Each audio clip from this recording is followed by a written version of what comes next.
Hey, busy bees. Today we are back with another book. And the title of our book is The Lion's Share, A Tale of Having Cake and Eating It Too by Matthew McElligott. So let's pop open the book and fly through this adventure together. Here's our title page, The Lion's Share. For Christy and Anthony. Every year, at the start of spring, the lion invited a small group of animals to join him for a special dinner. The ant had never dined with the king before. She was very nervous and wanted to make a good impression. When the day came, she arrived exactly on time, not a minute too soon or too late. Some time later, the beetle arrived, then the frog, the macaw, the warthog, the tortoise, the gorilla, the hippo, and the elephant. They were all late. When dinner was served, the ant was shocked at how the others behaved. The elephant talked about himself constantly. The hippo never wiped her mouth. The gorilla threw his food, and the warthog tried to eat the flowers. What strange manners, thought the ant. She looked to the lion, who said nothing. After dinner, the table was cleared and a large cake was brought out for dessert. The lion passed it to the elephant.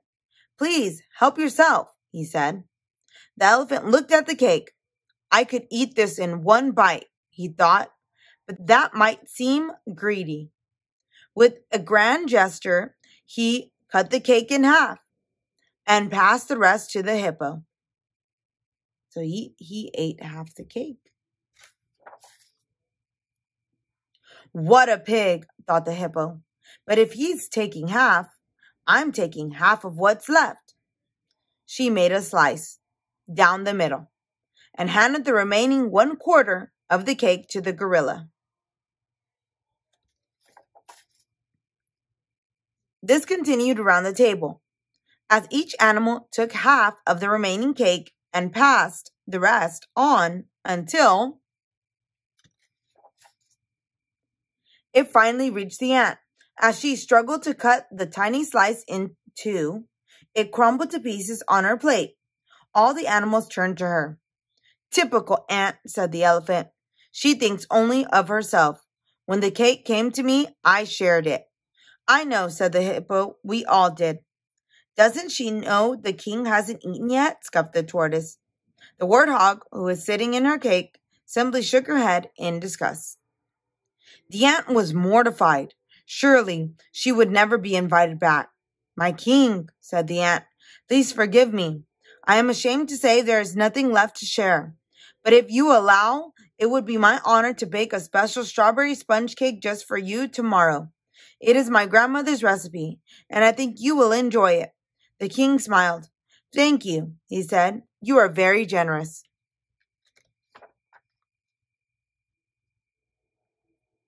Who does she think she is? Thought the beetle, who scampered over to the lion's plate.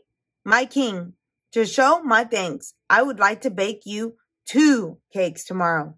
Double chocolate fudge.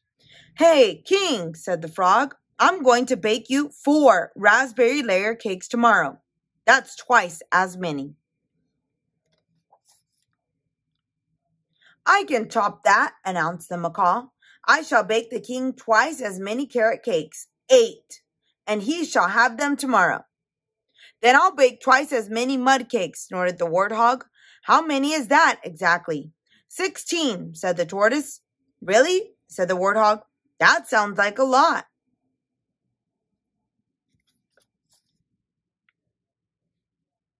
Maybe for you, said the tortoise, but I will happily bake twice that. 32 apple walnut cakes will be ready by tomorrow afternoon. The gorilla looked at the tortoise. He didn't like the tortoise. Although the gorilla had never baked anything ever before, he somehow found himself offering twice as many banana crumb cakes. 64? asked the king. Are you sure? The gorilla nodded, but he didn't look sure. All eyes turned to the hippo. Naturally, she stammered, "It will be my honor to bake twice as many spice cakes. Let me see." She took out a piece of paper and began to scribble some numbers. Her hoof was shaking as she put down the pencil. "This can't be right," she said finally. The gorilla grabbed the piece of paper.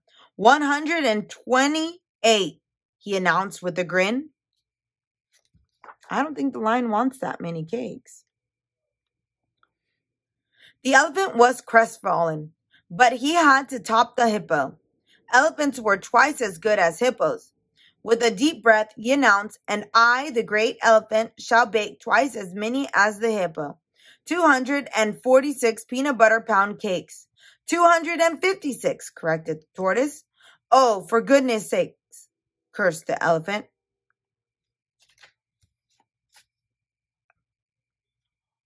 That night, the ant baked her cake for the king. She took her time and measured everything carefully. She spread the frosting as smoothly as she could, then decorated the top with sprinkles. It was a very fine cake. The next morning, she delivered it to the king. "Such a fine cake," said the lion. "Won't you share it with me?" And he halved it. And everybody else, I'm sure, was working their hardest to get theirs done.